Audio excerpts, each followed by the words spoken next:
I mean, you might get fined if you wear that shirt out in public. I realized, I was in the liquor store, next place I went to, and I realized that this lady I was talking to was like looking at it, looking back at me, looking at it. Oh man. Yeah, they made sure to tell us, like, you cannot wear this shirt anytime but this specific day. Do not wear it to work like a uniform shirt. It is not a piece of uniform. And now that we actually got the shirt, we're like, ooh. Thank God. Good. Like, y'all won't even have to worry about me wearing it in the first place. It's all good. It's all good. Somebody asked me about it. I said, "Oh yeah, I put it. I put it in the bin to get washed, and it didn't get washed in time." I would wear it every time you have like a company picnic or something like that. It's not. I'll never let it go. I'm gonna have to get some of those Renee, what's up? fabric paint pens and draw some designs and enhance.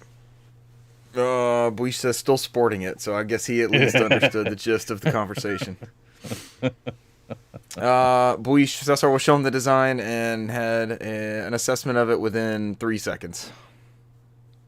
And then we started looking at anus flags. Yes, there's a community bit where someone designs a flag that looks like an anus. Crossroads of ideas. Renee, thanks for the retweet of our live stream. Our blending of audiences across 2 channels.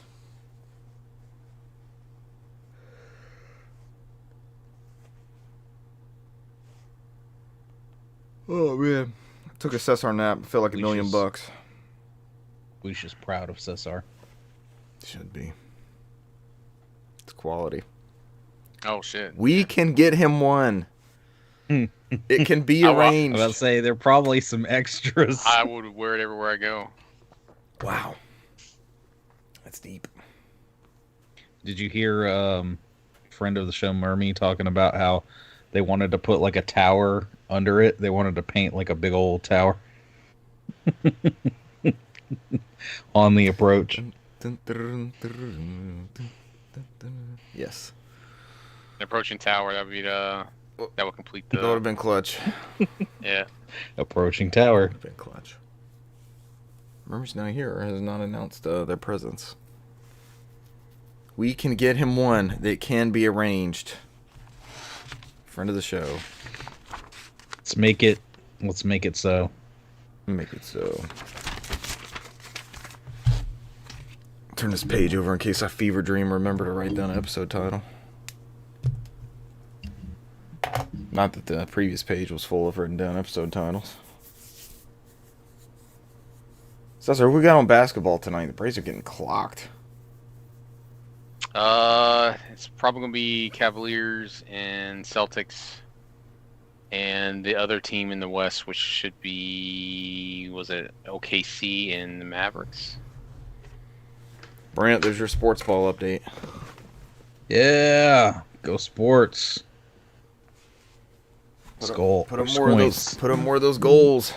Let's go team. Wear those specific colors we like. We do like specific colors. You're onto something. Hockey's on too. Oh yeah, Cavs. Our team Cavs Celtics is on. Is always better than the other team. Always. So, are you still using the DirecTV stream for cable? I do. You happy with it still? Yeah, it's good so far. Till they secretly start raising prices. They haven't done it yet, but I got a feeling it's coming. It's coming. Yeah. Like everything else. Yeah, because I'm paying out the ass for car insurance right now. I was like, man, my car insurance like shot up like 40%. 40%? Yeah, because I was doing like $96. Now I'm paying like $146 a month. For what? What happened? I have no idea. I haven't gotten in an accident, so. I just called them. I think I called them last week. They're like, oh, the market's going up. It's your area. I was like, whatever, man. I was like, yeah, because it totally makes sense to pay for other people's shit. The fact that other drivers suck. Yeah. Oh no, I'll be raising hell on that one. I don't know about that. Yeah, I mean, I've been pricing around. I was thinking about leaving State Farm, but I think the cheapest I found was like, I forgot who it was, but they quoted me like 130. Not worth the hassle. Try to switch and save $10 a month. I mean, I would do it as a, As an I'm buying FU. insurance from I've been on insurance from for like 20 years. Yeah, I'm gonna get the fuck out of here. Probably the local one too. I think I was insured by them at one point. Oh, Renee's got a whole nother level of insurance. I'm not even gonna read that number out loud. Oh, Renee buys 3 PS5s in 6 months. Oh no. Oh, Renee. All right, you guys ready to rock and roll? Oh shit.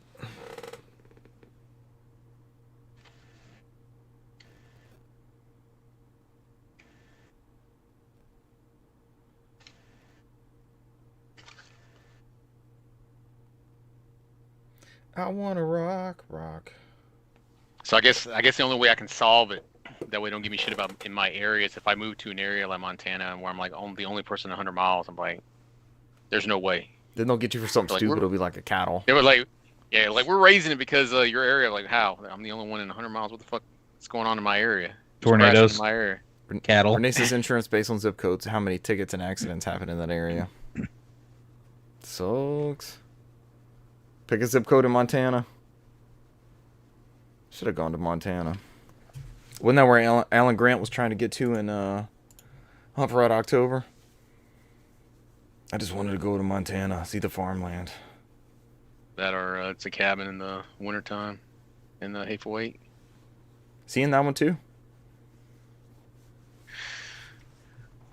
Sam Neill's greatest movies. Alright, you guys ready? Here we go! Soft launch. Ladies and gentlemen, welcome to episode 302 of the NOFODcast. We are No Outside Food or Drink, the Southeast premier video game and car insurance podcast. Brant smirks. He knows it's true. The little guy's clapping down there. Yeah, there we go. If you, I have nowhere to segue from that.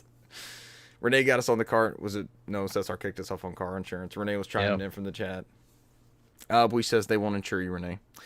Tonight, new CEOs at Sony, question mark. There were a bunch back in the day of Kevin Butler.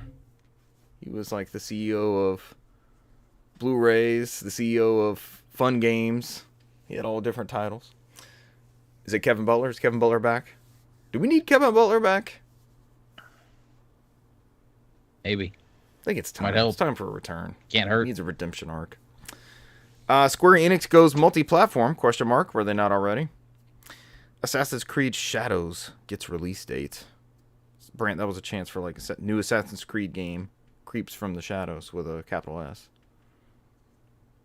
Just food for thought for next time you build the news. There you go. We have your late May Game Pass games, May PlayStation Extra and Premium games, and your new Nintendo Switch Online Game Boy games, which might all be launch titles if I remember correctly. I'm one of your hosts, Richard Bergman, joined tonight by someone who was around for when those Game Boy titles. No, someone who was not around when those Game Boy titles came out. Newsmaster, Brant McKee. Yeah, I was only born yesterday. I was looking at Cesar and I was gonna, but that's not. I was like, no, that's not the order. That's not right. Yes, little baby Brant. His first Game Boy was the DS, which was not supposed to be. It was supposed to be the third pillar. It wasn't supposed to be the successor for the Game Boy, but it was super successful. So, Brant, Nintendo's handhelds used to have just one screen, and no way. Yes, and this is a product of a bygone era. As he's so archaic. People are like, Brant's been talking about Pokemon Red for like 4 weeks, and he modded an entire Game Boy Color like a year ago. I might be modding another Nintendo handheld soon. Oh, you're getting a wild hair. Yes, a recent I am. Nintendo handheld? A Game & Watch? No. Game Boy Advanced. Oh. Just moving up one tier. Excellent. Which one are you thinking of doing? Is this games played content? Are we gonna have to come back to this? No. Okay. Which one are you thinking about doing? Yeah, just the original Game Boy The Advance. taco, I've got the a flat one. Glacier. Yeah, I've got a Glacier. What was that color? Is it just Glacier blue, or was it just like it was kind of that see-through purpley blue kind of looking color? Glacier Ice, is that the name of that one? Maybe The other one was indigo, and the other one was like frost Indigo. white. Orange. Didn't they have the orange? I don't think we ever got the Spice Orange Game Boy here. If only there was a way But to yeah. know exactly what these things were. I know. If there was just some way to look that information up. What do you think about doing with one of those? ISP. Or ISP. This IPS this display? They're gonna say OPP. Yeah, you know me. IPS laminated IPS display. Doing the battery mod as well to make it rechargeable. Just taking it apart, cleaning it up.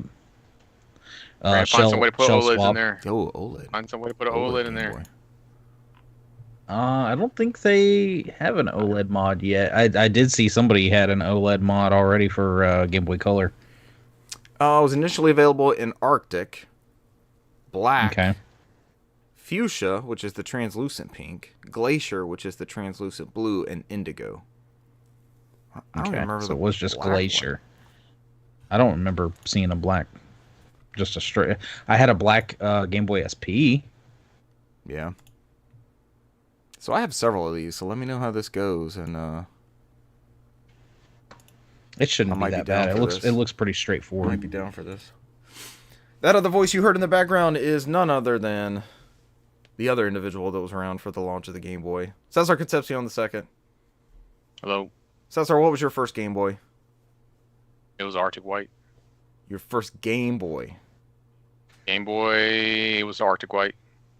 You never had a Game Boy before Game Boy Advance. The chunky The boy. old chunky one. I Yes. think Chad had that one. I think we shared that one, but it was his. Remember when the same one came out in like green and red, and was that the Play It Loud? Those were the Play It Loud series ones. So I never had that. I never had a Pocket.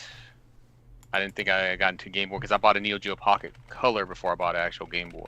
So Neo Geo Pocket Color. Okay. yeah. The chat just died on me. You guys might have to keep up with the chat. It's not good. Let me try to bring that back. Let's see what it says. Well, if we're all online. Yeah, one of y'all just may have to monitor the chat. Mine was the original DMG. Was that the model? Yeah, the big chunky. Yeah. My brother had a Pocket, and then I got the Indigo GBA at launch, and he got the Glacier. He got the see-through one. Yeah, because I think now you mentioned the chunky one. I didn't actually get my first big Game Boy one until I got off that Goodwill Shop Goodwill site when I was going through that phase, buying a whole bunch of handhelds from the Game Gear and all that. So And that was the first time I ever. think mine came. Yeah, I think mine came with a racing game or something like that. I forgot what the racing game is with a four connector. They can do it on there, but It came with the multi-link thing? yeah, Oh, that's multi-link, nice. and there was some giant racing game. I have it somewhere around here. I have it in a closet somewhere. That's the one I actually own. Yeah. So All right, chat came back for me. It just bugged out for some reason. It bombed out. Yes, Murmia, hit record. Thank you. I was trying to reply when it chat bombed on me. Let's get into the news. As Daniel Ahmad on Twitter joked, Sony needs two CEOs, one to announce a new game, the other to simultaneously announce a remaster of the same title. Right, you saw the same thing? That was pretty good. Yeah. Sony names two PlayStation CEOs to replace Jim Ryan. This comes from Andy Robinson at VideoGamesChronicle.com. Sony Interactive Entertainment has named Herman Hulst and Hideaki Nishino as the new joint CEOs of the PlayStation business, succeeding Jim Ryan from June 1st, 2024. Hulst, who was previously head of PlayStation Studios and Guerrilla Games, will become CEO of the new studio business group, responsible for all PlayStation game content as well as bringing its franchises to new mediums such as film and television. That's a pretty big deal. They seem to be really leaning into that as of late, right? Is he going to be one to keep driving that? He's been tapped to do so. Nishino was previously Senior Vice President of SIE's Platform Experience Group, which and will be appointed CEO of SIE's Platform Business Group, which will see him continue to be responsible for technology, products, services, and platform experience, as well as third-party publisher and developer relations and commercial operations, including sales and marketing of hardware, services, and peripherals. Hiroki Totoki, who had been serving as interim CEO of SIE since Jim Ryan's departure, will serve as chairman of SIE. In addition to his role as president, COO, and CFO of Sony Group Corporation, Nishino and Hulse will report to Totoki and intend to collaborate closely, Sony said. They intend to.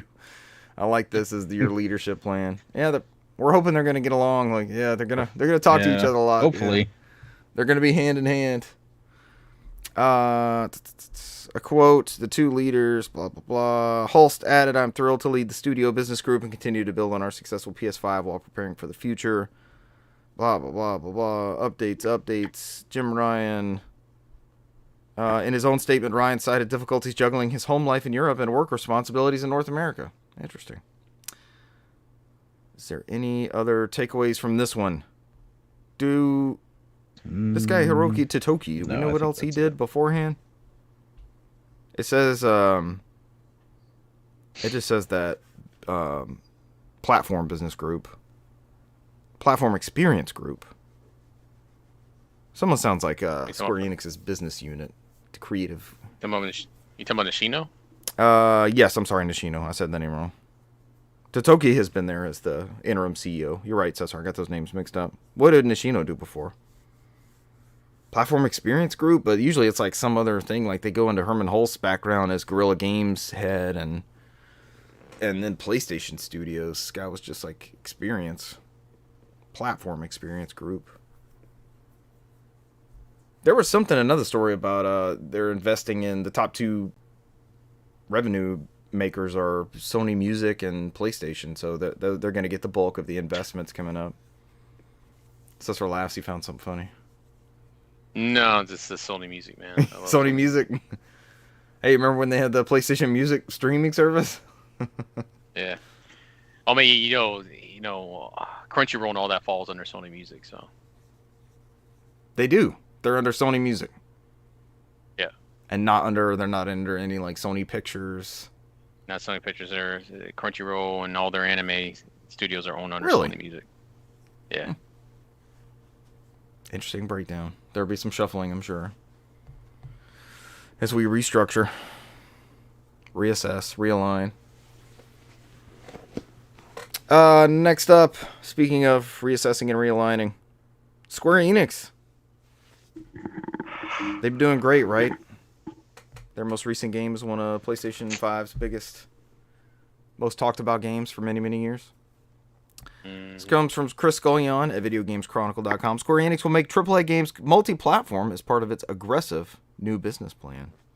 Square Enix has published a new medium-term business plan, which includes making its AAA games multi-platform going forward. The plan, which the publisher has dubbed, quote, Square Enix Reboots and Awakens, end quote, lays out a 3-year strategy which it hopes will lead to, quote, long-term growth. One of the 4 pillars of this plan is that DS, Game Boy Advance, and GameCube.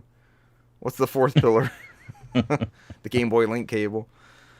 One of the 4 pillars of this plan, which involves strengthening customer contact points, will see the publisher shift to a multi-platform strategy. The plan says Square Enix will aggressively pursue a multi-platform strategy that includes Nintendo platforms, PlayStation, Xbox, and PCs.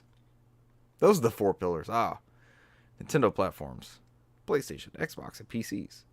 By doing this, it will be able to build an environment where more customers can enjoy our titles in regards to major franchises and AAA titles, including catalog titles. While it isn't explicitly mentioned in this plan, the recent releases of Final Fantasy VII Remake and Rebirth are most obvious examples of Square Enix releasing a platform-exclusive AAA title. This new plan appears to suggest that such platform exclusivity may not be in Square Enix's best interest anymore, and that it may even be planning to release some of its previous catalog titles on new formats, be that Xbox consoles or the successor to the Nintendo Switch. Get ready to buy the same games again on a new thing. It aims to launch titles that ensure excitement that will bolster loyalty to our brand, placing top priority on bringing smiles to our customer faces, and to keep and build on the fan bases for our major franchises by regularly releasing AAA titles. Does that mean it's going to be an increased flow of AAA titles coming out? What is AAA now? Well, I mean, they seem to be focusing on more of the flagship titles. There was a bunch that went along with this. Basically, Foam Stars underperformed. Final Fantasy VII Rebirth underperformed. Ooh, I forgot about Foam Stars. I forgot what the other thing was. 16. 16. They said underperformed, and they said basically all these other smaller things that they've kind of done in the backside where it was Like you had the Tactics Ogre and you had the exclusive was it Triangle Strategy for Switch? Triangle Strategy. And, You had the exclusive with Harvestella for Switch. You had the Mhm. Dragon Quest Monsters. I think it was on Switch. Yeah. Harvestella looked good as hell. I never got into that one either. Yeah. And what was the other one? The Dragon Quest 11 spinoff that was also on Switch and PC. I think Was it Dungeons? the thing when Eric was a Or- kid, I forgot what it was. I can keep going. I didn't mean to interrupt you. I'll look it up. later. Treasures or something? It was. I think you're right. Treasures, that sounds right. It's Dragon Quest Treasures. That's what That was a it spinoff Okay. of 11? I didn't Yes. realize that. It's a prequel of one of the Oh, characters. cool. So they said basically they're gonna focus on more of, like the next installment on this Final Fantasy VII thing. They're gonna focus on Dragon Quest 12. They wanted to make sure that they said that they are working on Dragon Quest 12. Yeah. And just more of their tentpole franchises rather than focus on these smaller. I guess things like the HD collections or pixel remasters and things like that. They want to make AAA more of their thing.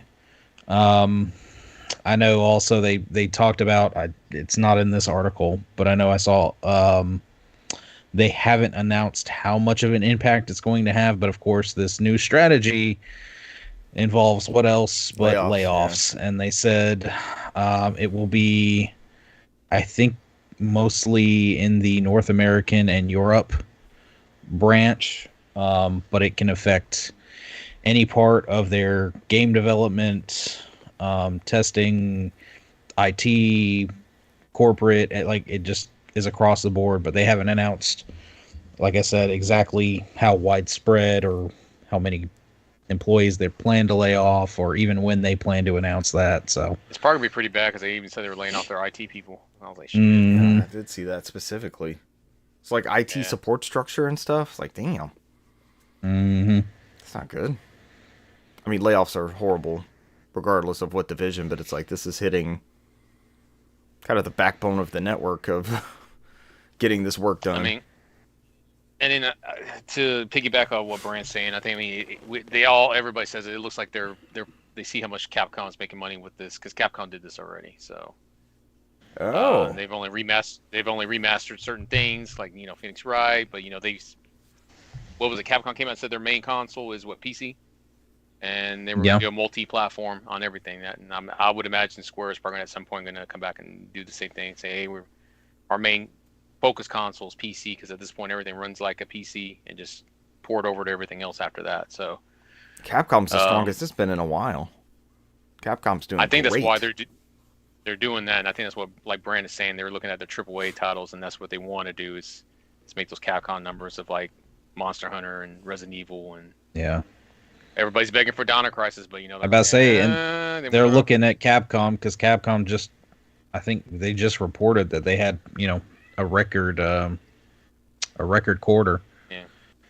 And I mean, what they had the latest Street Fighter, and they keep pumping out Resident Evil remakes, and at the same time we've gotten like Capcom Fighting Collection, and which had Darksiders games on it and stuff. So like we're getting these small bones. But that's not like that's not their main thing though. But As long as we keep getting them here and there. And also, it's also great with the Capcom game. You can get it anywhere. You're not confined to trying to figure out. You just figure out what features you want. Do you want DualSense? Do you want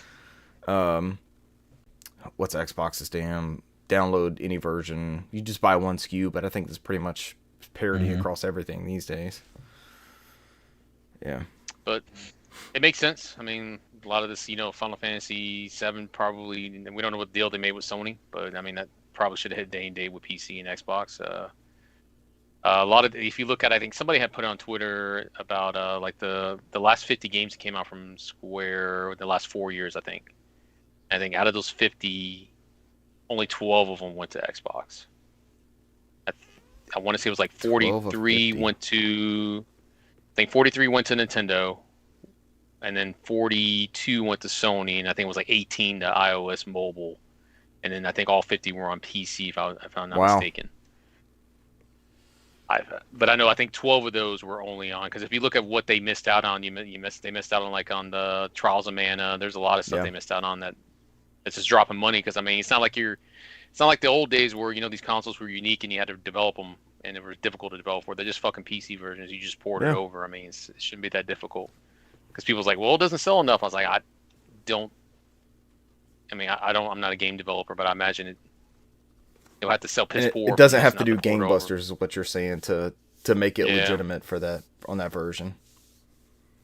And then that's always like those sales are tracked early on, and like they were saying, Final Fantasy 16, it missed its 18-month target or something like that, or it missed its 12-month target, but it was on track for 18 or something. Like, it didn't have the legs they thought it would immediately, but it's eventually going to have the legs. But yeah, and you'll pick up those residual sales, like Trials of Mana will be $14.99 on Xbox, and they'll pick up sales because it'll be in somebody's wheelhouse all of a sudden, where it wouldn't have been at 60 on PlayStation that they don't have, but it is all of a sudden in one of these random one-off sales and those type things. And I think, was it a Collection of Mana was exclusive to Switch, and they also had the other Final Fantasy Legends game was exclusive to Switch and PC. So a lot of stuff can be spread out. That Collection of the Mana game needs to be on everything.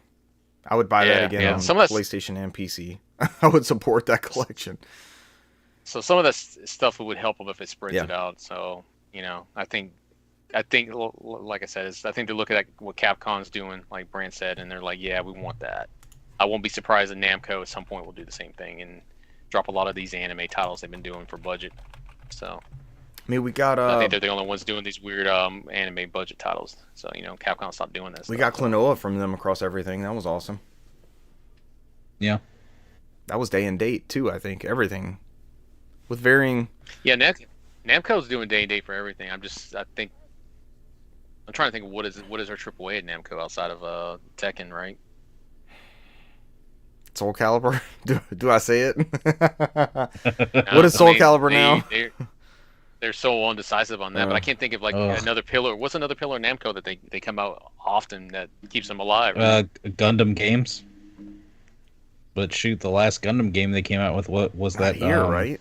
Free to play thing, and then that shut down pretty quick. I mean, we got Gundam Breaker 4 coming out the end of this year, so I'm like, that's But I mean, that's like their licensed games, and their licensed games are always anime. So it's like, I can't think of any. I mean, I can't think of anything else. But I would imagine Namco Bandai at some point were going to do the exact same thing. They're going to look at their wheelhouse and say, all right, what other AAA titles we have here? Pac-Man, got to make some new Pac-Man. No, one just came out, and I heard it was garbage. So was it new Pac-Man? Yeah, it just dropped this week, I think. New Pac-Man. Where was this? Hey, you wonder? We're having this conversation about Namco Bandai. And Namco's franchise is living on forever. I was trying to name another Namco franchise. Mini Ninjas, was that Namco? Did they make Mini Ninjas? No, that was Square Enix. That was Interactive IO. Oh, that was the Hitman people. Yeah. I guess I don't know who's that now. Katamari, Galaga, Galaxian, Ridge Racer. Oh, Ridge Racer. Give us another fucking Ridge Racer. Xeno Saga. We won't get any more Xeno Sagas, right? We could get a collection potentially. I mean, they were.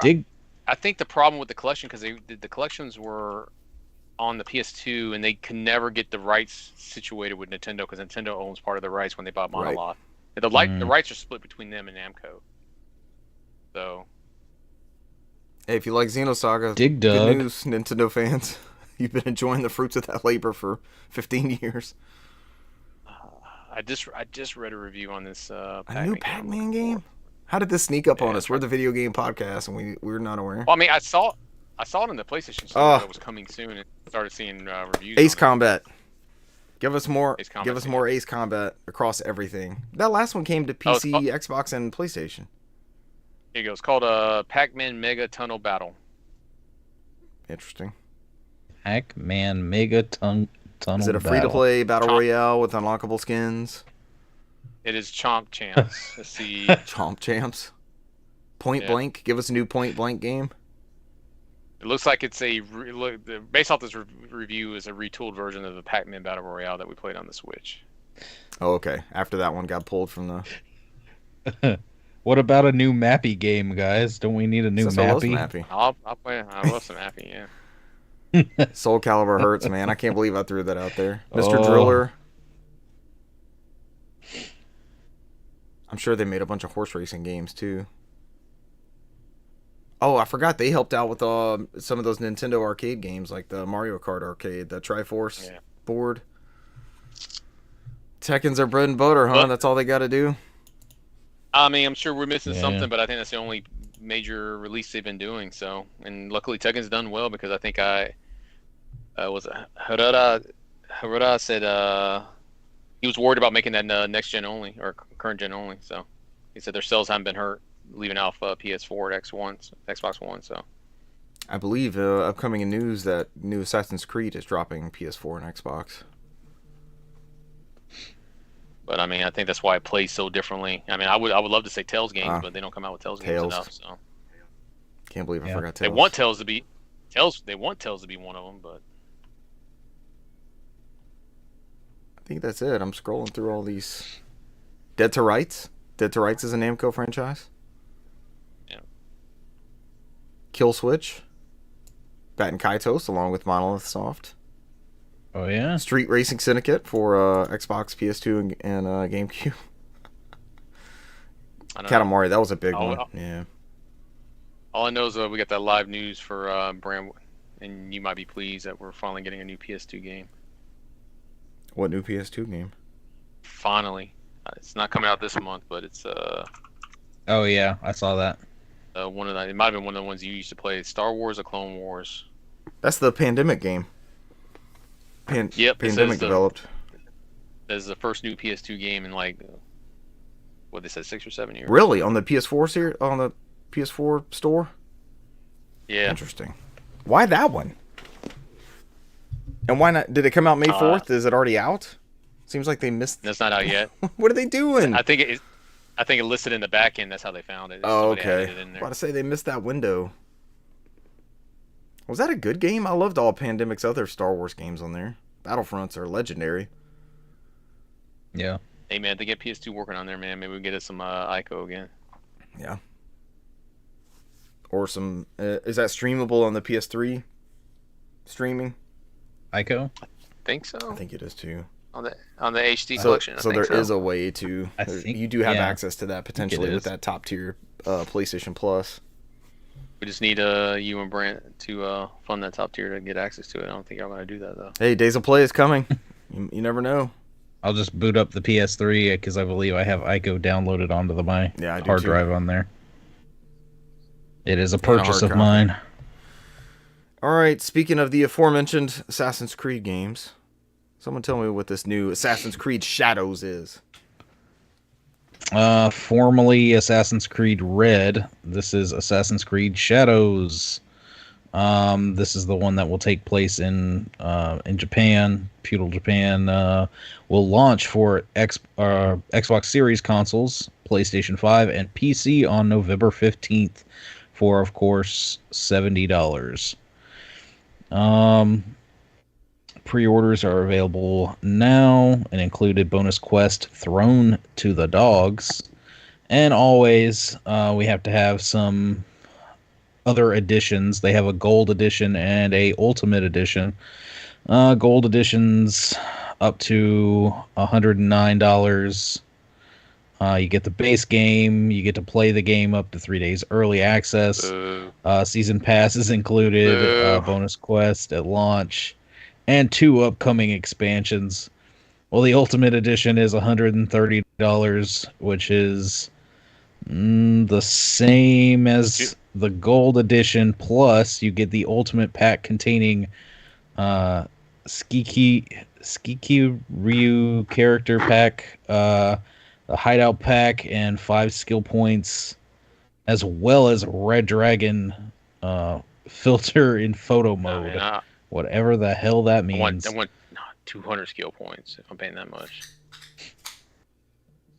Of course, Ubisoft is, they've said in the past, get used to not owning your games, and they've delisted, what was it, The Crew, for people that Brent's favorite racing game of all time.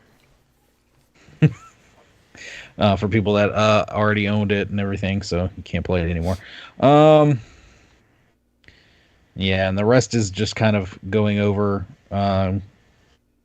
everything. They did drop a trailer. If you're interested, I would suggest going and watching the trailer. No. I did. That's what I said no. It looks all right. I mean, it looks... The photorealism and everything looks great, but everything is a pre-rendered thing. Right. It's no gameplay. So a lot of people are hating it for that reason, and then there's other people hating it for other reasons. No, the most important reason to hate that game is the fact that, as Wario pointed out, it says online play required. Ooh. I about to say one of the other reasons is the fact that it says online play is required. So that is the quickest way for me to not even give this game a minute or two. What is on that one Ultra Blu-ray disc or those 2 Blu-ray discs on the Xbox? What are on those if it's online gameplay required? Shoot. Xbox has gone away from physical media almost altogether, so they probably won't even have a physical... If they do have a physical disc, it's going to be like 15 megabytes of the key. And then... When they announced the collection out there, when you buy the physical SKU, it's 2 Blu-rays for the Xbox version. So really, 2 Blu-rays and 1 Blu-ray for PlayStation 1 Ultra Blu-ray disc. So that's what I'm asking. So what if it's online only? What are on those discs? Can I still play it if I buy those discs? And you've got to sign into Uplay. Oh gosh, it's what not is it now? Uplay. It's not Uplay anymore. I'm behind in the times. Isn't? Didn't they change it? Oh.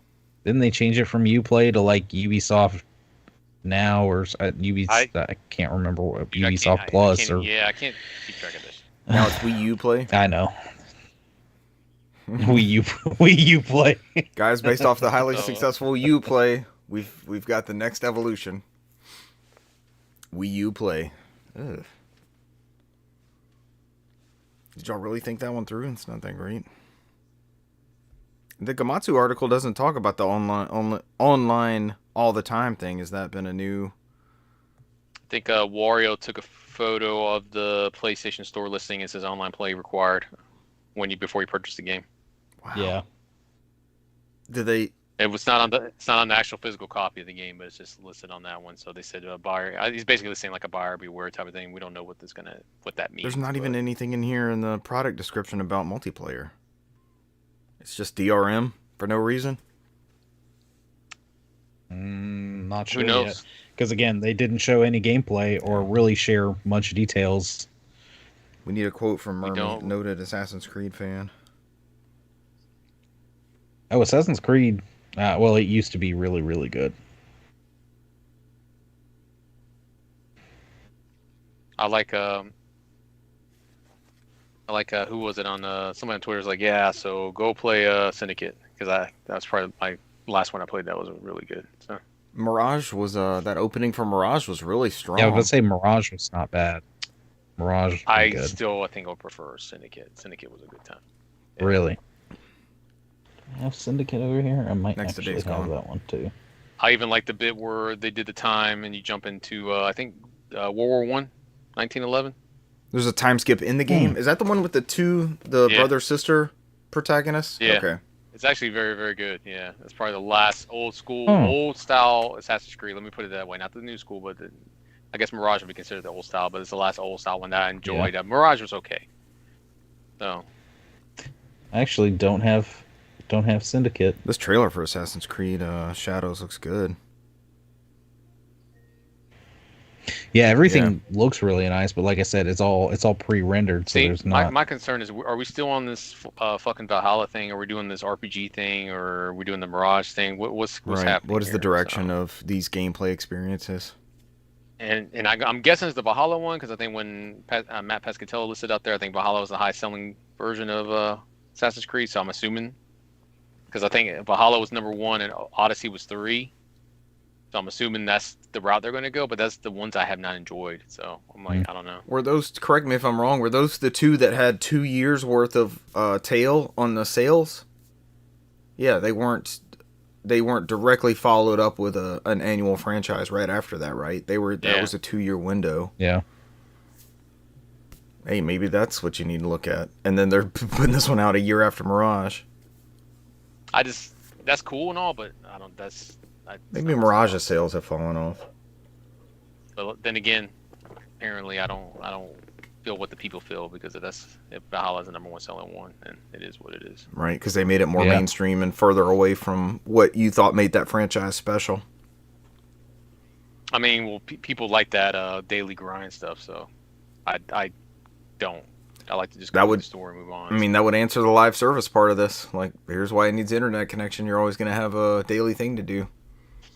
Well, I think it's part of that whole Assassin's Creed, whatever that as a service thing. I imagine it's probably the biggest thing that's coming out of it. So, can you buy an Assassin's Creed subscription to get the Assassin's Creed as a service? I think that's what they want you to do.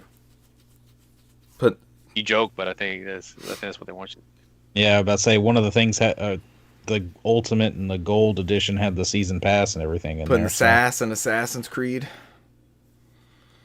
For those that love them, some software as a service.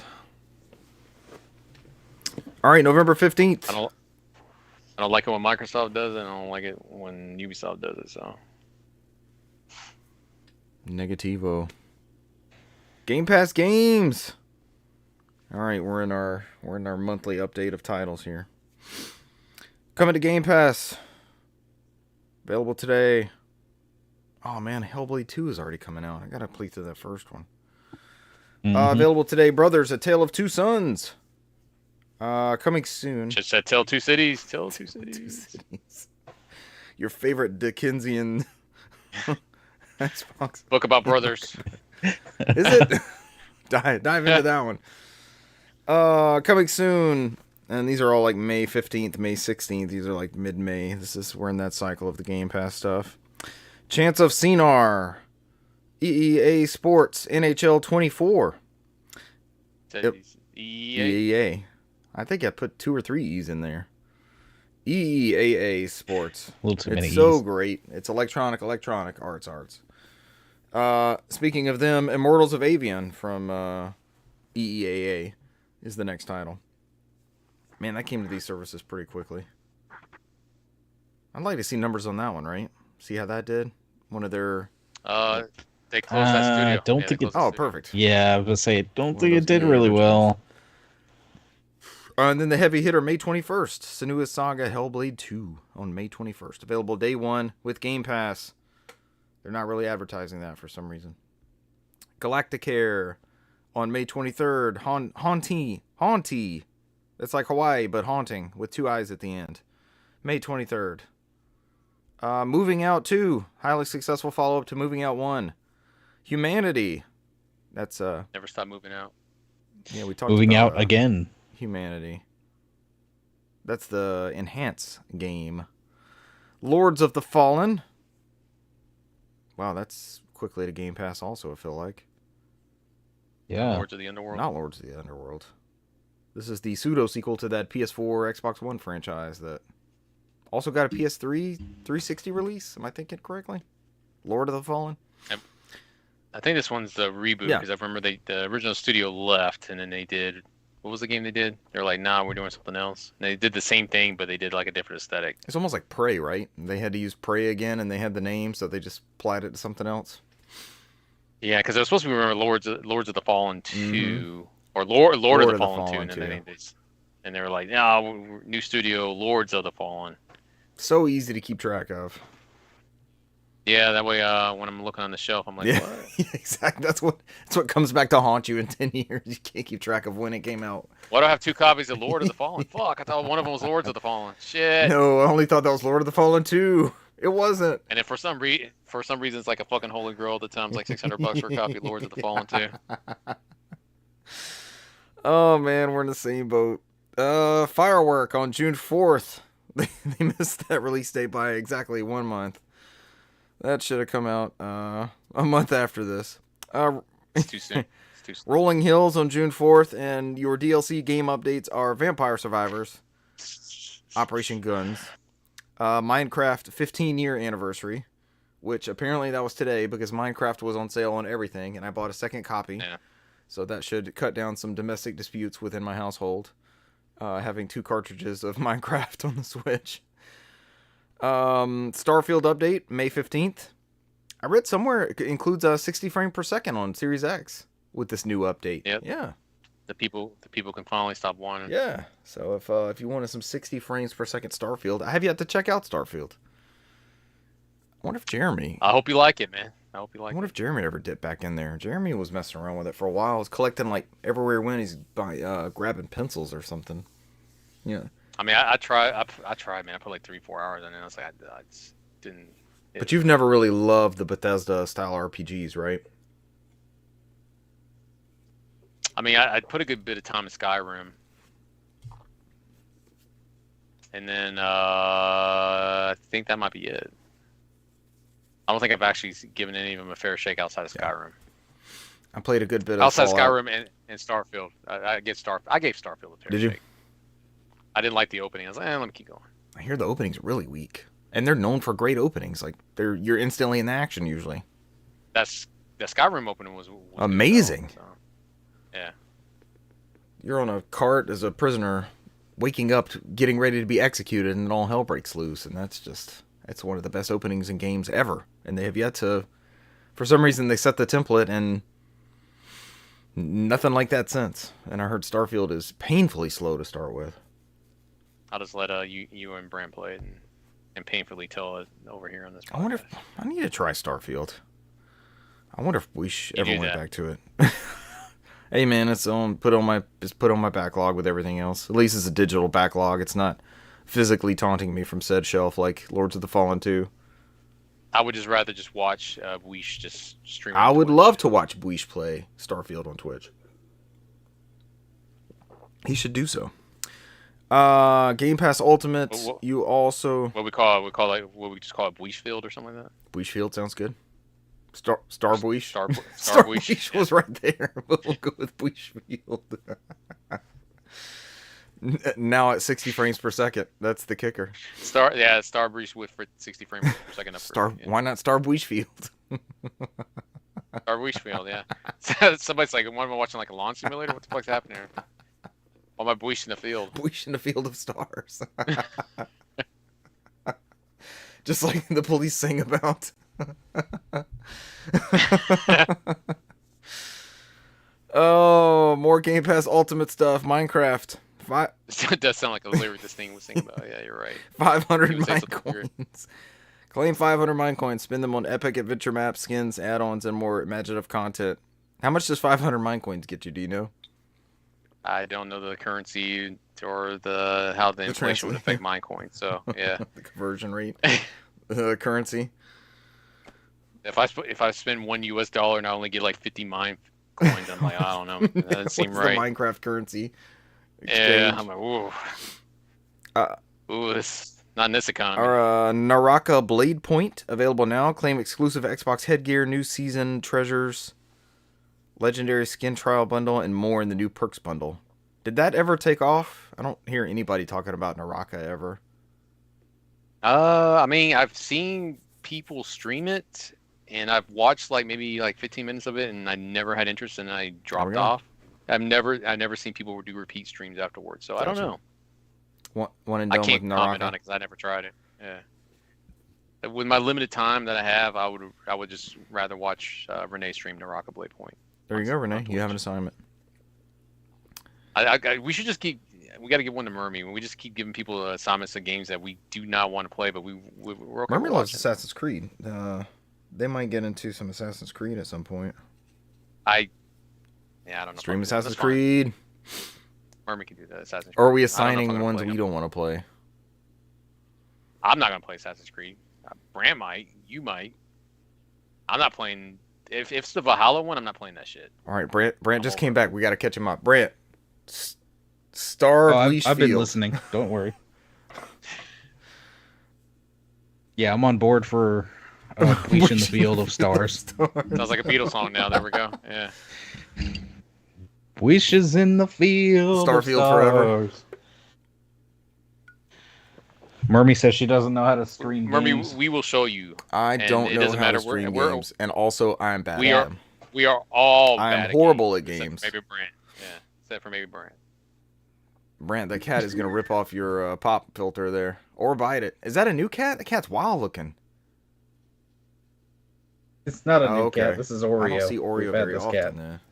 I mean, how many fucking cats Brant's gonna keep collecting cats? Like Infinity Brant, how many are Stones? over there? Should just be 4, right? Yeah, he could Some. go up Yeah, against it's just Leash with 4. his army. That would be a stream, like Pokemon style. But no cats are harmed in the battling of these Pokemon cats. Mermy says that I don't know. That may be entertainment. We're all bad at video games. That's why we stream them on occasion. The most important things, Mermy, the most important things, I don't have to play the video game, but I can still That's it. experience Yeah. That's the kicker. The big news, leaving Game Pass May 31st. So you have 2 weeks to purchase and save 20% of your purchase to keep them in your library. Chicory, A Colorful Tale, Far World Pioneers, JoJo's Bizarre Adventure All-Star Battle, Pac-Man Museum Plus, Little Witch in the Woods, and Railway Empire 2. All right, when's those die? May 31st. You gonna give Oh, I got You gonna spoiled give time. Mermy Railway Empire 2 for the next 2 weeks? The only thing I give my worst enemy, Railway Empire 2. So, I'm assuming that Railway Empire 3 is coming Damn. out. That's why it's leaving Game Pass. or 2.5, or There's some big title update. 2.5 or HD. Railway Empire to the Future or something like that. It's gonna be something stupid. Oh, man. All right, somebody tell me about these PlayStation Plus games that I'm missing out on the game catalog. No, you'll be all right. I'm missing out. You're not missing Do I out. have all these There's games? There's a lot of repeats this month. Let's put Oh, it that okay. way. So we have the big one for the month is Red Dead Redemption 2, and they noted on here that little asterisk at the bottom says PlayStation Plus re-release. So they're actually Oh. labeling them out there. That way, people don't come back like, "Oh, you're trying to be slick and pretend this is Well, the new." Xbox Wire does the same thing, right? They're like making a triumphant return back to the Xbox Game Pass catalog. Yeah.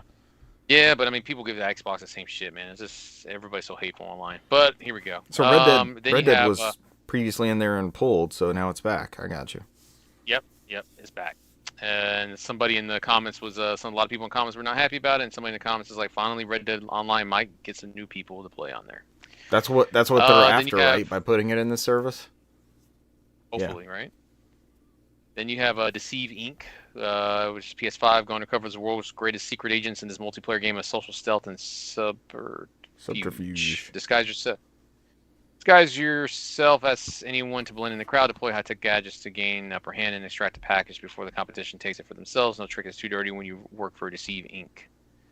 I don't know about this. I don't know if this is premiering on Plus. I don't remember this coming. I've never seen anything on this one. So, I'm just not going to spend time on this. All right. So outside of that, you have a City Living expansion pack, which they note down here that it requires The Sims 4 to play. Sims 4 is sold separately, but you can get this expansion pack included with your Really? your PlayStation catalog. Yeah. So almost Yeah, like yeah. the Animal Crossing thing with Nintendo. So that's what they're testing But with I'm this, huh?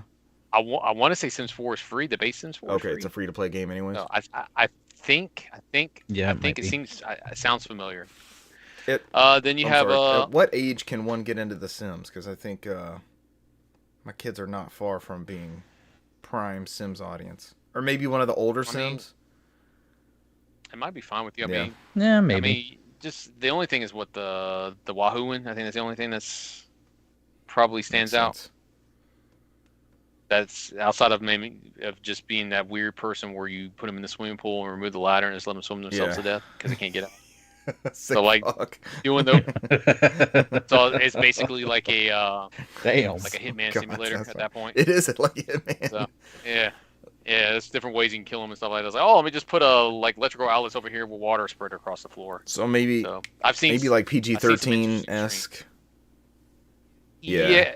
Yeah. I mean, that I don't know. Rated T for teen. Most of those are rated T for teen, right? Unless I do like herbs or something, maybe. Yeah. I would think, in my mind's eye, those would be the most questionable things on those things. I have 2 Engages and 2 copies of that Sims game for the Engage. Maybe I kicked them off on that. Since hey, you Oh were my fighting over God. Minecraft on the Switch. Now you have to play with this. Murmy said the pool thing. That was me. Oh my God. Swim themselves to death. Holy shit. Oh my gosh. Why does that seem like something they would do? That's pretty rough. Yeah, people's in there like, you want to play a game, and you're just jigsawing the whole place in there. But try to leave the room, and like they lose an arm or something like that, trying to open the door. I actually want to play one of these now. What can you do in the City Living expansion pack? Well, I got good news for you. They came out with 2 Saw games on PS3 and maybe 360. So Oh my gosh. Where you do a similar They did. thing. Holy It's crap. basically I just The forgot about Sims, but a those. horror version. I think it was like when they weren't sure what to do with Silent Hill, they came out with their survival horror Saw games on PS3. So It's like removing part of the track in Roller Coaster Typhoon when the Yeah, or Tycoon when the they damn come flying off of it. thing's already going full speed. just laughing as everybody screams at their deaths. I'm like, oh, We all did that too. The pool thing. Holy shit. Take out the pool ladder, Cesar. What's wrong with you? just swimming to death. They get tired and just drown. Oh my Yeah. God. You don't have a shallow end of the pool? They can't just go stand up somewhere? It's floating. Oh my God, do they float like that? How long does a dead Sim They stay on turn- the screen? They don't disappear They just like turn to- GoldenEye? I think they turn into a ghost. Oh, or okay. something. It's not there. Yeah. Yeah. It's more like very like funny haha stuff, but there's some questionable stuff in there. But I mean, I guess if Yeah. you know the difference between right and wrong, They you'll be make it all more right. slapstick than Yeah. graphic. Okay. You're like, Yeah. because you look at it, it's like, this is so silly. I know not to do this. It's funny because it's like now you got a ghost haunting you, going around and stuff, and it's like, oh god. Gotcha. But outside of that, then you have no, I did not. Not with the Reaper. It's interesting though. I never. The thought Sim about can that. woohoo with the Alright. Reaper? I wouldn't. It Mermy. wouldn't What? surprise me. So. Mermy. The Reaper does. She was she was experimenting on the Reaper does Sims. come for the souls, so yeah. Then you have crime boss Rockay City, which is a 1980s, 90s fever dream of action film. This one came out, I think, Game Pass when it launched. You take Sounds right. on the role of rising underworld star Travis Baker, and not Travis Barker from Blink-182, but Baker. I mean, it's not As you far. I said, see side- Vanilla Ice back in there. He's in there. Sets sights on becoming the new king of Rockay City. In the solo roguelike campaign, you employ strategy, firepower to carry out cunning heists and claim turf from rival gang leaders. I'm already done. I don't know if I'm interested in this. So I remember. I guess the whole, I remember this getting panned when it came out. well, I mean, I don't know if when it came on Xbox, I don't think it was complete. I think they were like still updating it. So As like an early access type thing. yeah. All right, and then you have the Settlers, new allies on PS4. Real-time strategic battles, check. 3 factions, check. Each has unique look and play style, background story, check. You can experience a story-driven campaign set in the world of the Settlers, or go to special hardcore mode and its additional challenges. Play online up to 8 people, skirmish battles, or AI for long-lasting fun. I guess AI is more fun than the Heard people. Settlers good stuff. Stranded Alien Dawn. I don't know what the fuck this is. PS4, PS5. It's another planet survival sim. It's the fate of a small maroon group in your hands. Forge your story through compelling, immersive, strategic gameplay, and to make vital decisions to protect your survivors from starvation, disease. Oh my god, hell no! We're not doing Oregon Trail in 3D. Oregon Trail in Cat space. Quest. Yeah. Cat Quest 1 and 2. I'm just going to double up on this one. You got Cat Quest 3 coming out this summer. And then I guess they're going ahead and drop out 1 and 2, which I think is just action RPG and like an overhead world. You just go around and attack things. I've seen some of that. So good family game. You have a Lego Movie 2 video game, which is, I guess, the same thing as, I'm not going to read this. It's just like any other Lego game. We can just, under the Lego Movie 2 aesthetic. I've been tempted to get, on this PS3 kick, I've been tempted to get Lego Lord of the Rings. I've read that that's one of the real good ones. I think Russell will get a kick out of the Lord of the Rings jokes in there. It's not super expensive, and they got one bundle that comes with the Blu-ray of Fellowship. It's like a special edition. Seems pretty cool. Sidebar. On Lego games. Nothing wrong with that. They list this one as a PS Plus re-release as Watch Dogs 1 on PS4. We know what that is and what that's about. So those are your what is this? I can't keep track because there's 85 different fucking tiers. Extra catalog, Extras. right? Let's go down to the premiums that are always mixed bags. It's actually a decent month for me. It might be. Let's say it's not that bad. First one up is 2 Extreme, which I played a lot of back when. I remember that a lot. Back in the day. I think when we rented a PS1 from Microplay, this was one of the games we got with it. Interesting. Damn. Did this end up getting ESPN branding? Was it like ESPN Extreme 2? Maybe the next one? I think the second one was ESPN branding. Yeah. But this one I just remember just doing like I want to say it's the inline. It was like the inline skating where we're just going down and just beating the shit out of everybody as you go down the road. Because that's all you're doing is just like elbowing it fell kind of people. It's like a Road Rash type version. I'm about to say it's just like Road Rash, but you're on rollerblades. So you snowboard in Japan, inline skate in Vegas, mountain bike in Africa, skateboard in Los Angeles, and more in this multidiscipline racing game. Completing a season on 12 intensely insane courses, 2-player split screen racing, 4 levels of difficulty, and create your own player.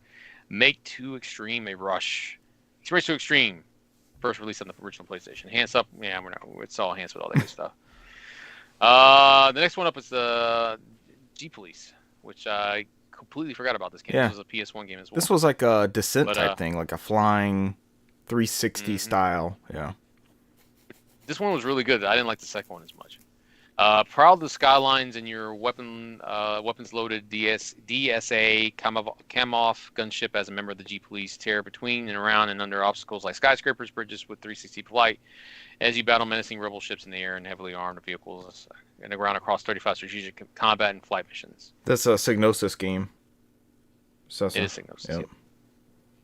And then Brant's two favorite things, worms and pinball. It's been put together and now coming on to the PS5 and PS4. Prepare for an action-packed pinball simulation of pure wormage. Worms Pinball offers a table sport in 3D LED displayed sub-games, parallel objectives, transparent ramps, user-controlled moving objects, gadgets, bounce, flip passes, bang backs, death saves, and much more. The depth of gameplay, variety of action, sophisticated table rules ensure that Worms Pinball have all gamers, not just hardcore pinheads, hooked. You had me at bang backs. And then you have a note at the bottom that blah, blah, blah. The Horizon Zero Dawn is leaving later that month, blah, blah, blah. That was a weird one. Did we ever get any background to that? I was about to say, we didn't really talk about that, but yes, Horizon Zero Dawn is leaving the PlayStation Plus / extra tier.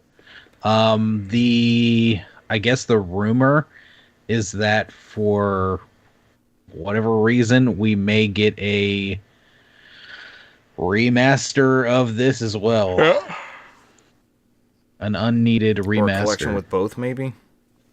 Maybe it could be a separate SKU with both in it. I would assume that it might be possible. There's also the rumor about a Lego collaboration with them. That would be an awesome universe for Lego. Actual, I was about to say, not actual toy Legos, but a game. But I think they try to do that.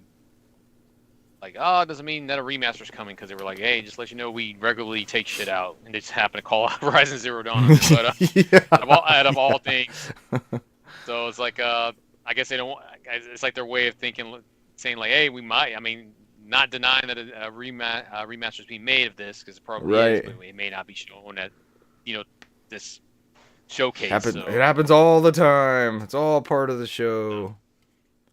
Because I would imagine if I guess that's what Herman's going to start doing right now because he's also over PlayStation Productions for the TV shows. Is I think they're going to start probably releasing these stuffs as right before the show comes out, and I don't think the Horizon Zero Dawn show is ready yet. So I mean, and that's smart because look what the Last of Us remaster that they came out with. The timing of the show did.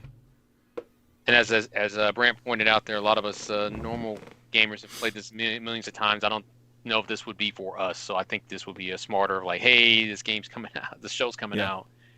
Here's a new way of playing this game. So this is for you people. And is that is the Horizon Complete Collection, like with the Frozen Wilds and all that, is that copy still easy to get a hold of, like in the wild? Like can you get it at Walmart or? I mean, it's like all their first party games. I think they're out there.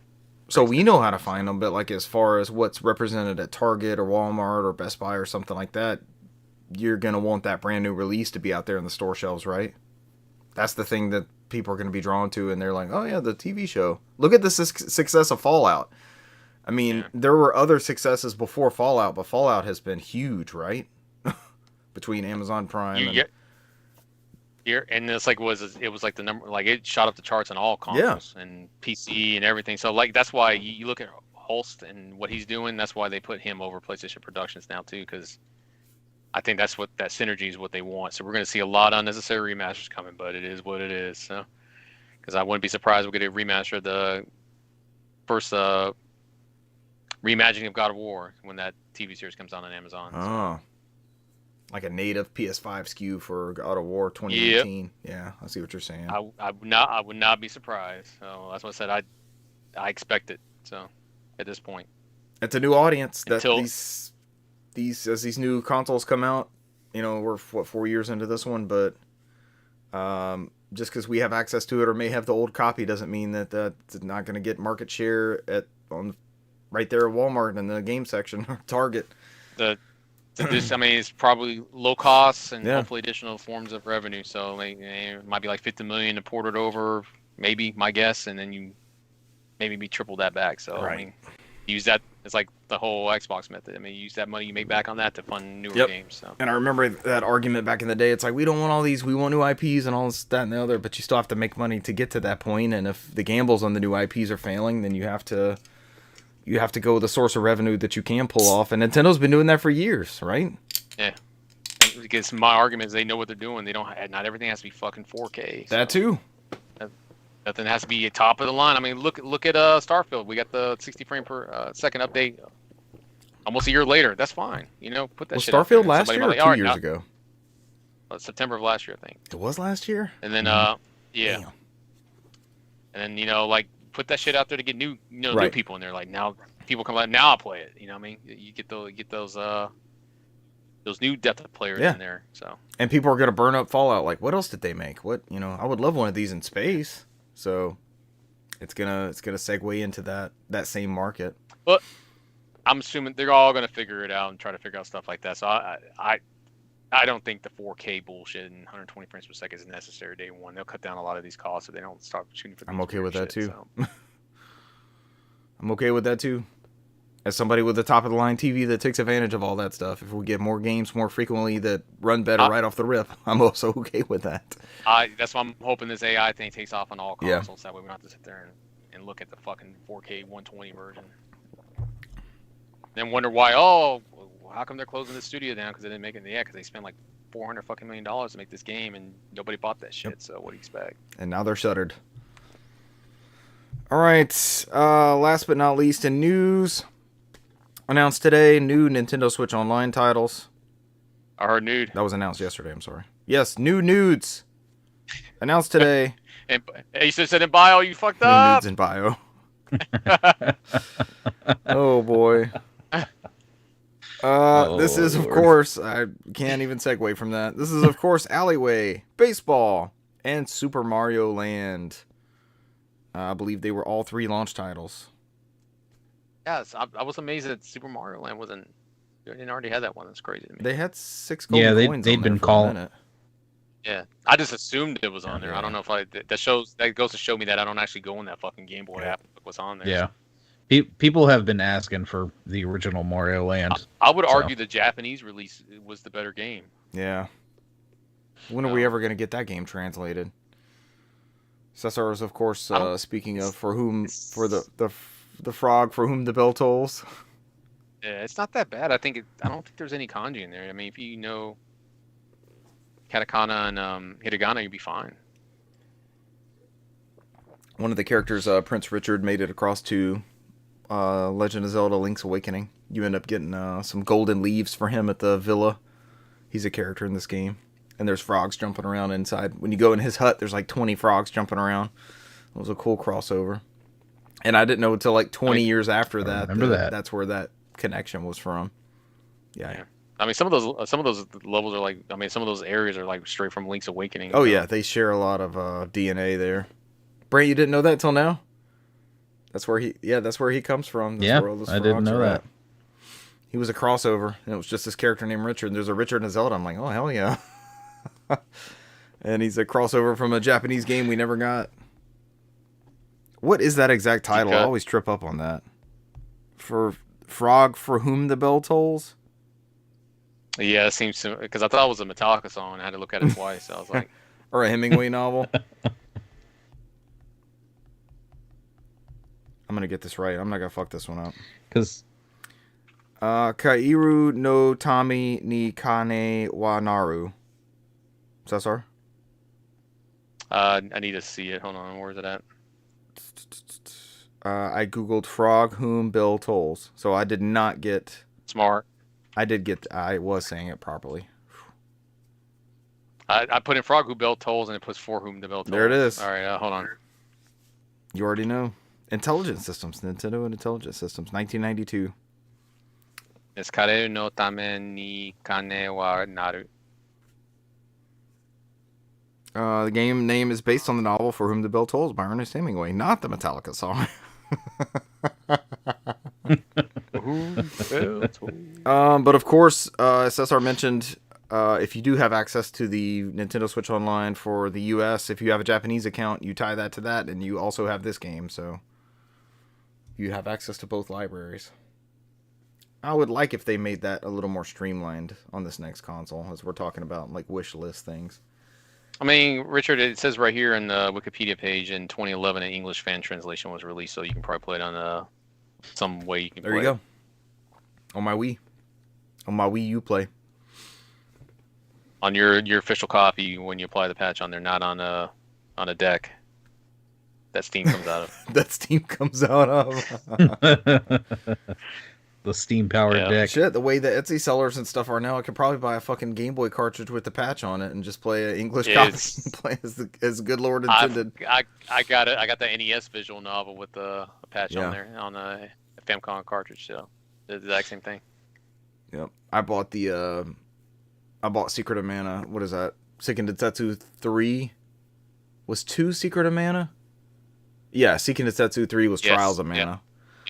Yep. All those years that Super Famicom game languished out there, and I got that English ROM hack. Probably one of my first Etsy purchases many moons ago. All right, you guys ready to go into games played? I didn't play much. Let's go! I was going to hand it straight off to you, Cesar. Directly. I got...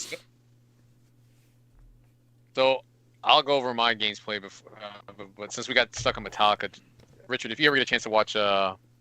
American Dad, there's a whole episode where James Hetfield's in there, and he's the head coach of a school water polo team, and he keeps name dropping stuff like he plays for Metallica. It's like, that's not me, it's some other guy, and it's like I didn't do this because I'm bored and I can't make music anymore. Oh no! It's like this is.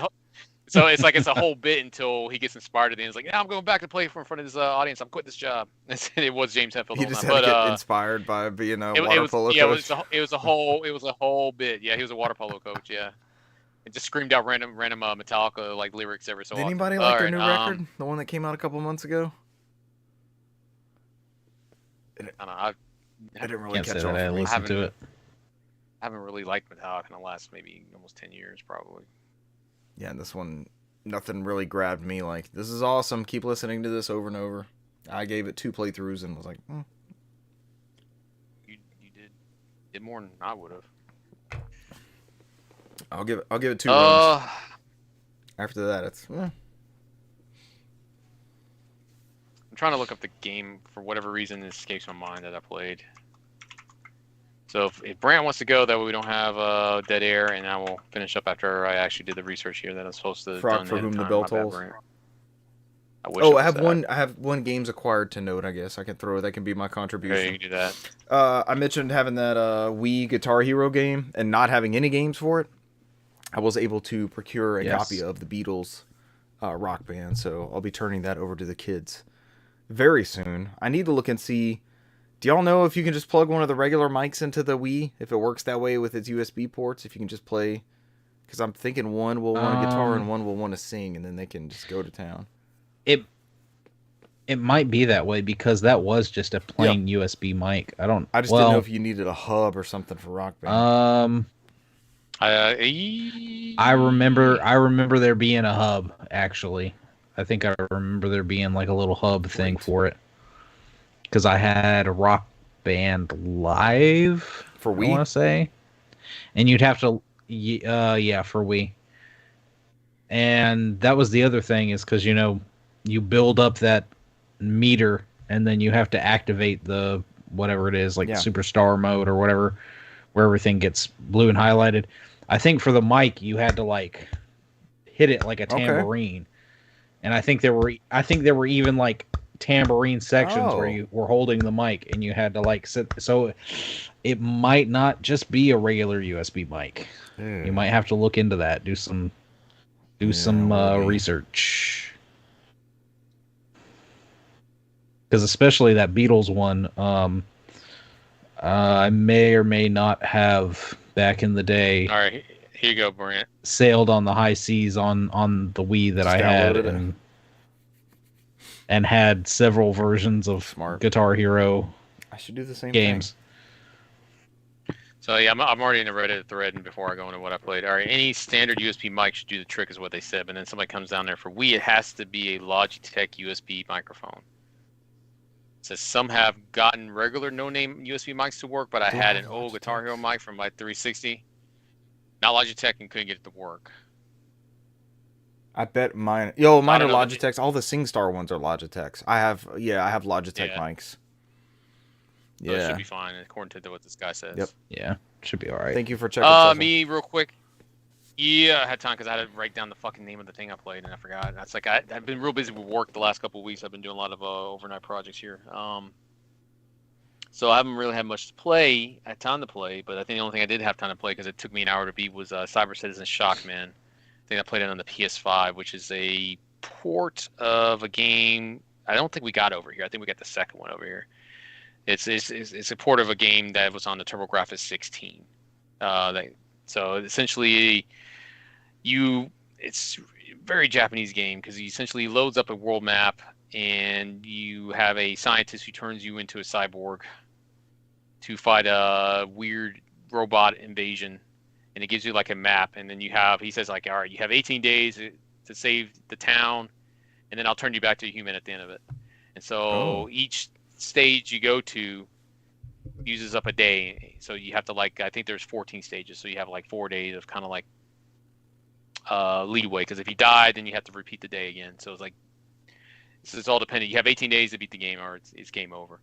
And so it's more of a platforming game where I think you have a sword attack that's tied to the action button, and if you hold it, he charges it kind of like a Mega Man and shoots like a blaster type thing. And so as you go through each level and beat it, you get different power-up abilities or different healing abilities depending on the location. So I went through and defeated all the levels before when you got the boss, because it's not too difficult. But I mean, I'm trying to think what makes What's this one called again? It's a typical TurboGrafx game. Cyber Citizen Shockman, and it's a typical I want to say, what is it? Side-scrolling is the word I'm looking for. TurboGrafx was known for that. Yeah. So I mean, all the enemies were all like robot monkeys, or looks like weird robot versions of Ultraman, and And so I don't think there's really much story to it because like when you beat the level, like the person's like, "Oh, thank you for saving this part of the neighborhood," and the main boss is like, "Oh, you're pissing me off, getting in my way," You and blah damn blah blah. Blah. kids. And yeah, it's basically almost like Scooby Doo dialogue in there. Like, if it wasn't for you rotten kids. Yeah, as you go through, I mean, that's pretty much it. So like most of the levels are the same. So like you'll get different beats where like they'll launch like missiles at you that you have to like duck or jump over. There's like different levels of lava and that you have to jump over as well, and you have to do these weird platforming things that move very quickly. So as you go through towards the end of the game, it does get a lot more difficult. And I think, I mean, I don't know. It's not bad. It only took me about an hour to play, and I think this one, if not mistaken, this is using on the emulator. I don't know what emulator they're using, but it does have the least you can save state, and you can fast forward and rewind if you die. So that option's there. So like I said, you don't have to worry about going through. Save state's what got me through the game because if I died, it's open a save state. So I kept forgetting that I had the rewind feature on there. I'd do that for like all these emulator-based games. I keep forgetting. Rewind is handy. Oh yeah. I have rewind in here. I was like, fuck. But or fast forward. I love a fast forward in an RPG game, man. Not all of them have it though. But straight up turbo graphics. This looks awesome. Yeah. I fired up the second one. The second one's very different. You don't have that overworld map, and it's more akin to like Mega Man, where it's like stage 1, stage 2. Oh shit! And it's a lot more. There's at least 3 of them. I've only done like. Yeah, the third one just came out. Third one is the banger one. That one's TurboGrafx CD, and it's like a fucking. It has anime scenes in there. It's fucking top notch. It's top notch. It's like 90s anime in there. It's really, really good. Cyber Citizen Shockman collection. But yeah, as I went through it, I think the only thing that's fucked up is once you beat the game, it's like the whole town throws this parade for you. You're like, yeah, you saved the town, and then the fucking scientist is like, yeah, I don't have time to change you back, and it's like then you go into a deep sleep, and it's like then you wake up in the second game. It's like, yeah, it's like, all right, come back over here, and I'll change you back to a human. And that's what he's doing. It's just like, yeah, I believe it when I see it, because he's been promising me this whole time. It's like this whole argument going back and forth between them, because that's how the second game started up. But the second game is way more difficult than the first one. Like I said, you don't have that world map, and it's more like it's clearly trying to copy Mega Man, because it's like that was their shtick that they wanted to go with versus the more of the platform and jumping. You don't even have the sword option anymore. You just have the gun on there. So I fired up the third one because I did want to see those anime cutscenes, and they're pure. They're gold, beautiful. Man. Of the era. You know I love some Sega CD stuff, man. Those anime scenes from like Sega CD, those are like my favorite things ever, man. That's what it is. It's straight 90s anime in there. Peak early animation and cutscenes. Yeah, that's all I had time to play this week. Cesar, looks like this company's called Radalaika. Yeah, that's the emulation company that does it. This article's from Retronauts. They quote, may Radalaika go on putting out these re-releases with what seems to be a pretty solid front end to all of it. So then they go on to compare them to a limited run with the Carbon Engine and Digital Eclipse. So it's solid emulation. Yeah, it's very solid good. emulation. I mean, I haven't had many issues with them at all. That's good to know. I could go over games acquired, but I don't feel like it. So I'll give it to you, Brant. All right. Bring us home, Brant. Didn't have too much played. Continue on Final Fantasy VII Rebirth. Something happened that I'm pretty sure is just specific to this game, so I won't go like too in depth. But it's because I'm trying not to be super spoilery for anybody. But what was it? Last week I talked about how I did all Red 13 stuff and talked about the Gi. Well, a Gi, I don't know what I guess he's like a big shaman or something. Dude, he pops up and says he wants us to come with him to the world of the Gi, or the island of the Gi. So we go over there, and they're trying to find the great MacGuffin that will help them pass over, because like we talked about last week, they're kind of like wandering spirits. Right? Yeah. So they exist outside of the planet, and because they technically didn't come from the planet rejects them from doesn't allow Can't them to go back to the return live to the stream, live yeah. stream when they die. So they just continuously suffer, That sucks. and they just want to. They basically just want to die, and that's what they're asking us. They're like, go and find this thing. We want this thing. We know it's out there. We had it. We were trying to get it to work, and then it was taken from us. We need you to go get it. And of course, everybody's looking at each other like, I don't think these guys need to have it. Something feels off. So, but that is going to lead us to back to Nibelheim. So our next trek is going back to Nibelheim. After that, I played a little because I've been back sitting here with the Xbox 360. What's the further adventures of the 360? I had to pop in and started the campaign of Call of Duty 4 and played How the does first that hold up? little 'Cause it's been mission. remastered. Really? Actually, it's not bad. It's not bad. I kind of do want to see what the After. remaster looks like because I never played. I know the we got that on remaster. PlayStation Plus one time, so at least fire that up and play that. Was that tanker mission or whatever you first start off on? Yeah, you start off you go on that the boat, Yeah. the oil rig or whatever it is. Oh, another side note, Brant. Did I ever send you that list of games that was on sale that are about to be delisted from the 360 marketplace? And they're adding No, to that you hadn't. list. So there's going to be 2 more waves, I think they said, between now and when the store closes. Awesome. There's a bunch of games on there. Some solid stuff too. Other than that, it was interesting. My son came in and he just kind of sat down while I was messing around doing stuff, and I was honestly gonna get back on Final Fantasy. He's like, "What are you doing?" I said, "Nothing. Why?" He goes, "Oh, I can't think of anything to do." Okay, well, check this out, and I pulled out Left 4 Dead, and we played a bunch of rounds of Left 4 Dead. We need to stream that again. And then I popped in Left 4 Dead 2 because I was reminiscing and telling him about all the hijinks with Left 4 Dead, and is it split screen? As we played Oh, that's amazing. Yeah.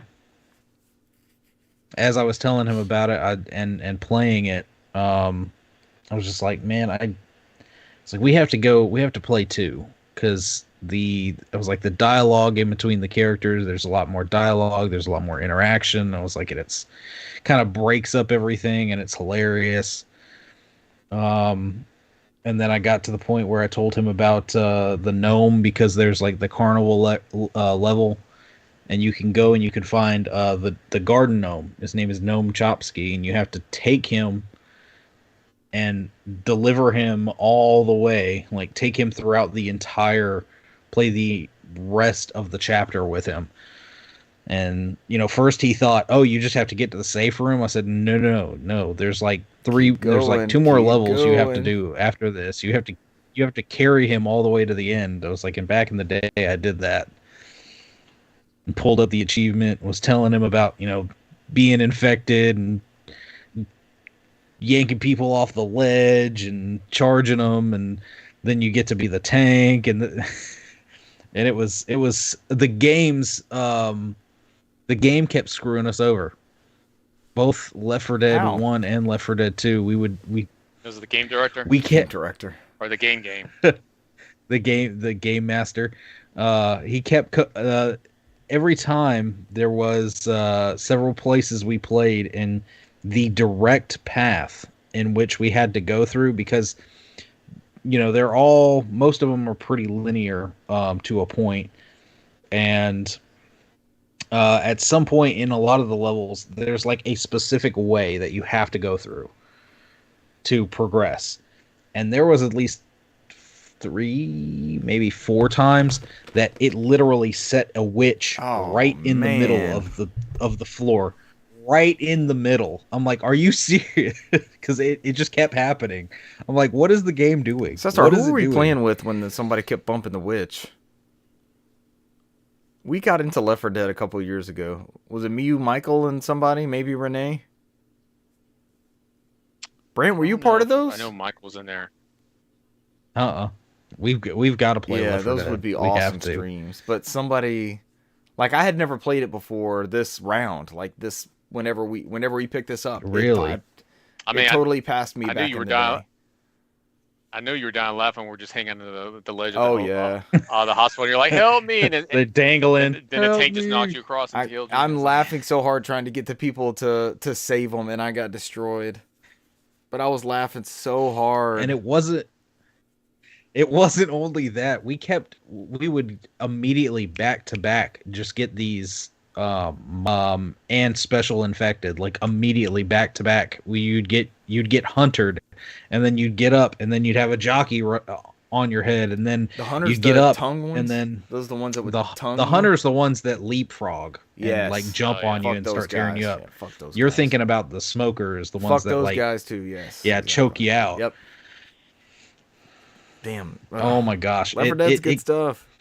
And there was at one point where, gosh, what's that level? Where you're on like the roof of the hospital. And all right, here you go. Before I forget, Brand, don't want to interrupt you, but the Left 4 Dead is called, Rich Charles writes, called the director, sometimes referred as the AI director, or simply as AID. Yeah. The artificial intelligence of Left 4 Dead that features a dynamic system. I think that's what decides what spawns where, depending on how well you're playing. So that's why whenever I played online, everyone's like, "This damn director hates this man," because they always would put like weird stuff, like you were saying. We were playing offline co-op. The AI still. Well, I mean, that's the AI still doing it. So. Oh my gosh, it was y'all were just too good. That's the there problem. was like literally we're up on this roof and we're waiting for the helicopter to come, and it is almost there, and we had just fought a tank off, and we had both of the computers down. And one, I got him back up, and I was trying to get over and res my son, and then all of a sudden I start hearing the boom boom again. I'm like again, and he's just right there, and he knocks me like across the roof. It's and like then he immediately starts. Is very Left 4 Dead-esque, right? It's it's with that same kind of chaos, escapes and stuff. Yeah. So I mean, I think Helldivers probably uses that same type of director. It scratches that itch of AI madness type of yeah. Because it's like there's some times where it's like, man, there's times where I play with Renee and Sly and we just got overwhelmed at the end. I'm like, dude, there's no fucking way how that got decided. So bad roll of the dice. But yeah, like it's nonstop. We're all just trying to survive to get in there. We cannot survive. So. But it doesn't matter. It's so much fun. It is so much fun. And then other than that, I actually did start watching the Fallout TV show, which has piqued my interest to get back, reinvigorated the Fallout and flame, play Fallout. So I've got Fallout New Vegas over here on the shelf. I have it actually uploaded on my Steam Deck. I did boot up the original Fallout on my Steam Deck. It's one of those the isometric style ones? Yeah. And it is notoriously hard. Yeah. And I don't know. I put maybe 15-20 minutes. I was like, no, this is not it, man. I can't do this. I'm surprised those never got a re-release along the lines of like the early Baldur's Gates and Icewind Dales and stuff like that. You know, that would have been a good. I know it's different companies, but that would have been a good fit for that engine of that time period, like the late '90s RPGs with the Diablo 2 even got a remake of sorts. So no going all the way back to the original Fallout. No. Were you playing that one on deck too? That one, Fallout 1 was on deck. How did that play? And it works fine. It's listed as, I believe it's playable, I guess. And I mean, I think it, when you boot it up, it's, use the trackpad as your mouse cursor, and then use the triggers as your clicks, and that's pretty much it. you've got, your menus and everything at the bottom that you go and select from. But so I looked at Fallout 3. I was looking at New Vegas on the Steam Deck because I've already got it on there, but I'm like, the one on 360 that I have, I've already re-downloaded everything. I've got all the DLC and stuff ready to go. Yeah. I may play it on. I just may play it on there. And actually, because I've got the Game Pass thing set up on there, I could do cloud saves on the 360. Yeah. Pick it up on the Steam Deck if I wanted to. I just thought about that. That's wild. I just thought about that. And so I haven't started that yet. I've been looking at 3 on the 360 as well. I know we just got they just pushed the update for 4 on 3's story was so good, man. I loved every minute of 3 that I was playing. I have never touched 4 and I've never touched New Vegas. Oh, I loved New Vegas. New Vegas was good. A lot of people rave about it. You fired that one up on Steam Deck? I did not. It also just says playable, but I'm sure it plays perfect. Skyrim was playable too, and it was just flawless. Flawless. Victory. Flawless victory. But that is the it. Adventures of the 360 continue. I want to get deep in the weeds on the 360, man. It's crazy. I mean, I know the store is closing, but like these are still competent entertainment devices. It's still good content on there. I bought it out of nostalgia and I know the store is closing, but now I'm not even focused on that at the moment. I'm just reliving the immense fun I had with this console back in the day. And that one's been good? That one's been solid? The one you got, the eBay? Yeah, no problems. No problems Probably at all. Probably had low hours, as clean as it was. It was weird. I did have some flickering the other day. Like, it just started, kind of bugging out, and I went back and just kind of had to... somehow, it probably was one of the cats walked over there, and the HDMI cord was a little loose. Yeah, reseat the HDMI as soon as I did, it was perfect, so no problem. IGN has a list currently. IGN says, here's the list of Xbox 360 games included in the sale alongside their discounts as of May 15th, 2024. And, some standouts to me is, Dark Messiah of Might and Magic Elements. It was like a Oblivion-style thing. It's 80% off. It doesn't have their price. I found another list somewhere that had prices, but it's only $3 or $4. Destroy All Humans, Path of the Furon, which was the third one, I believe. It's 75% off. Enemy Fronts, 90% off. It's $1.99 or 99 cents, something like that. There's some crazy sales on here. All the Just Dance games are 80% off. Kane and Lynch Dead Men is 85% off. Wasn't that $2.99, Cesar? I think you and I were talking about that one. Here's Mini Ninjas Adventures. Murdered Soul Suspect, that weird crossover. There was one for 360 and Xbox One. I feel like that was one of our first Xbox One games with gold when it came out. Rise of the Tomb Raiders, $4.99. There's some wild stuff, and they said there's going to be even more stuff on there, so it'll be worth checking out. Splinter Cell Chaos Theory, 80% off. And I think all these are playable on Xbox Series and Xbox One, right? Wasn't that the whole gist of it? Yeah, Chaos Theory is $2.99, man. That's a must grab digitally for $2.99. I was looking. You can't.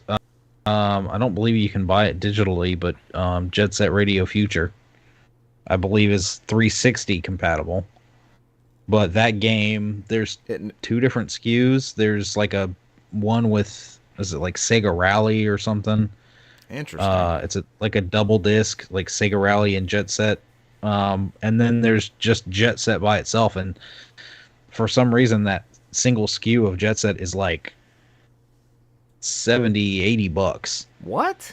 Where that dual disc game is around 30-ish. Oh, you're talking about the 35. You're talking about the physical on original Xbox. Yes. because it's very hard to find that Jet Set Radio by itself. I collect for the original Xbox. I've got 2. Do you have a copy of that dual pack? Because me? I've got 2 copies of the dual pack. I've never seen Jet Set Radio Future standalone by itself, and it looks weird on a shelf when you see it. It's like, what spine is that? It's not, because it's not the dual pack. I think it's Sega Rally Online 2002. I think is the game that comes. Yeah, with it's. Yeah, or Sega I was GT. like, I knew it's Rally Sega something. GT Online maybe 2002. Maybe GT. Yeah, I think it's GT. So it's just that Radio Feature is the only one that's tough to find? Yeah, the standalone disc by itself, not the pack-in, not the holiday pack-in that came with the Xbox. Because I want to say that's the one I got as the holiday pack. Yeah. Too, so. Sega GT 2002. Yeah, I knew it would be GT. Is the because that's a port of the Dreamcast one. So that was like the online. That was right after Xbox Live came out. Yeah, but I've got an extra copy of that one if you need it, Brant. Is that it for us? As we end on the Xbox collecting note. Ladies and gentlemen, thank you for joining us this week, and we will catch you next week. Bye. See you. Adios.